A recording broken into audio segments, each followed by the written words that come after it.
From the Weather NorCal Command Center, this is your Evening Update. Dennis's Heating and Air Conditioning is Northern California's premier heating and air conditioning contractor. From residential housing, large commercial projects, installation to repair, sheet metal fabrication, and everything in between, we are your go-to heating and air conditioning specialist. Well, today I think is going to be the worst of it, right? Because as we go into tonight, into tomorrow, we still got a cool and unsettled weather pattern that'll continue for tomorrow and through the weekend. But as far as the showers are concerned, they're going to be few and far between, and you'll just see some off and on passing showers.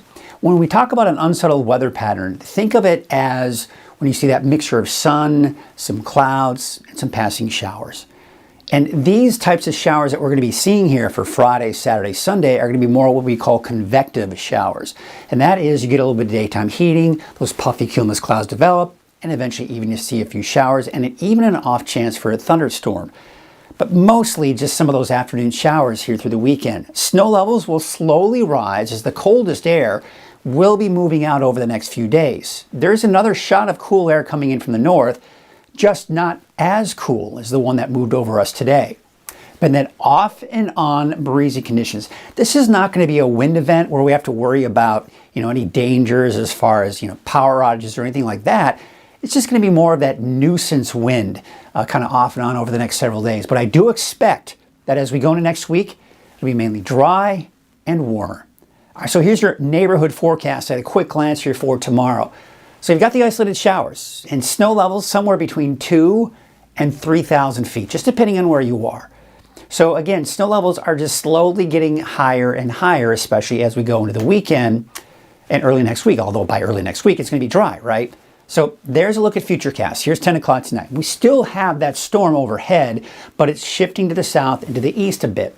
So we have snow off to the east, which will create more chain requirements. We've got more snow off to the west. This too will create more chain requirements west of I-5. And of course the showers and maybe even a leftover thunderstorm here going into the overnight hours. But look what happens as we go into Friday. That storm system is now moving off to the east, and we still have a few leftover snow flurries early tomorrow morning. Still fairly low snow levels though, between 1,500 and 2,500 feet. Now look off to the west here.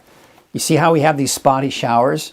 As we go through the day on Friday, look what happens. Around the noon hour, you see how we have some clearing? This will create some of that convection where it heats up a little bit, that heat rises, and we see scattered showers developing. We're already seeing them making their way along the coast here, a snow flurry here and there, and then going through the afternoon, look what happens. You see how a pop-up shower here and there, and again, not entirely out of the question for a straight thunderstorm tomorrow afternoon. Snow levels, as I mentioned, are slowly rising from 1,500 to 2,500 feet to now 2,500 to 3,500 feet through the day on Friday. Now, are we concerned about chain requirements and travel concerns? Not necessarily, but this is going to be one of those situations where if you're traveling in the mountains, it'll be sunny, then the clouds come in, and then maybe a quick snow flurry.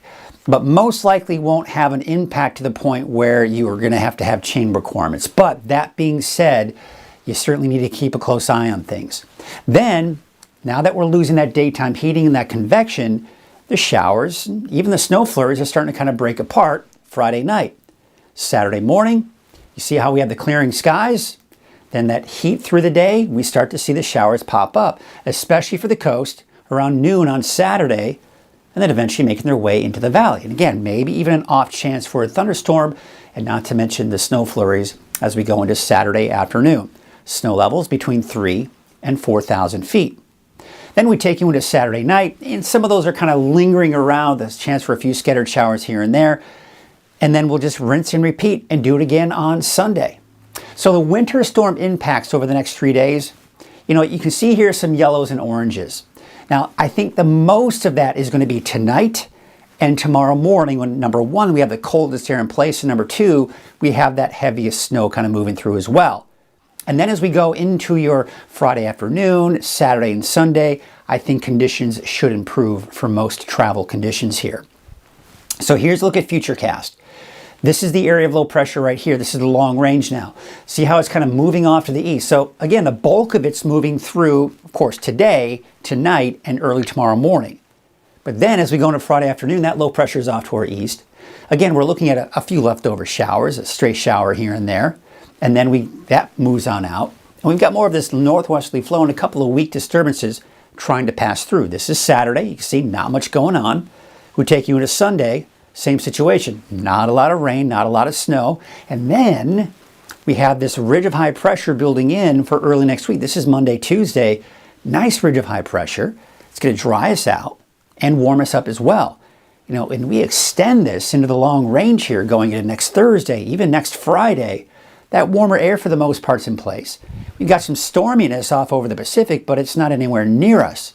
So I think it's safe to say that we'll probably be dry through most, if not all, of next week. Now, remember those nuisance winds I was talking about? Well, you can see here for tomorrow morning, the wind's not that bad. A little breezy, a little gusty off in the eastern mountains. Then we take you through tomorrow afternoon. You see how the winds pick up? They're getting back up around 15, 20, 25 miles per hour. So again, those winds picking up a little bit more of a nuisance. That's it. It's not going to really cause any hazards. Then we go into Saturday morning. Well, the winds for the most part die down. But then look what happens as we go into Saturday afternoon. Not as strong as Friday, but still a little breezy at times. So here's your wave heights taking you into your Friday. Look at that. They're beginning to drop. They're dropping on Friday. And as we take you into Saturday, they're dropping even more. So it looks like we're going to be looking at much better conditions for those of you that need to be on a small boat. Looking at the marine forecast, the winds will be fairly high tonight and tomorrow morning, and not to mention the high wave heights. However, going through the day tomorrow, they'll start to subside, back down to about northwest at about 5 to 10 knots, with your waves from the north at 14 feet at about 9 seconds, and that chance for showers. Again, those spotty showers throughout the day. So for tonight, the cold air is in place. You're going to notice it. You're going to wake up tomorrow morning, head out the door, and you go, wow, it's definitely a lot colder than it has been for a while. I mean, we're dropping down possibly in the upper 30s for many of us in the valley. How about those 20s for those overnight lows in the mountains? So yes, it's getting cold, right? And of course, even for the coast, temperatures dropping down to the mid to upper 30s. And then tomorrow, it's not warming up a whole lot. The cold air is still in place, although we'll probably take our temperatures up a few degrees from what we saw today, but not by much. 52 degrees for Douglas City, 43 in Ruth, and 48 degrees out in Big Bar. We take you out to the north coast, southern Humboldt County, with about 53 degrees in Blue Lake, 55 degrees in Garberville, 52 out in Alder Point. Up north, about 54 for Smith River and Gas Key. There's Klamath, about 53 and 52 degrees in Orland. Your Siskiyou County neighborhood forecast, temperatures should be in the mid to upper 40s on average. Some of the warmer spots, like Hornbrook, about 51. Mount Shasta City, about 46 and 45 degrees out in McLeod. In your Modoc County neighborhood forecast, look at Cedarville, only have about 38. So again, not warming up much. Not much from what we saw today. 39 Aden, about 40 in Canby and Calpine, and there's, you can see Alturas, about 41. Your Eastern Mountains neighborhood forecast, well, of course, looking at those temperatures, mainly in the low to mid 40s, although Viola only getting up to about 38 degrees. 39 in Westwood and Chester, about 42 degrees for that daytime high. And here's your Valley neighborhood forecast brought to you by NorCal Tractor. And you see those temperatures in the upper 50s, 58 degrees for Orland, as well as Corning, 57 in Chico. 56 for Gridley, so yeah, a little bit warmer than it was today. Look for a high of about 51 degrees for 57 degrees, that is for Redding. 55 degrees in the city of Shasta Lake, and Red Bluff, about 57 degrees. All right, so here's your 7-day outlook for Redding, and just isolated showers for tomorrow, Saturday, Sunday. Temperatures slowly increasing through the weekend with a bigger increase going in next week. Look at that, around 80 degrees by next Wednesday and Thursday.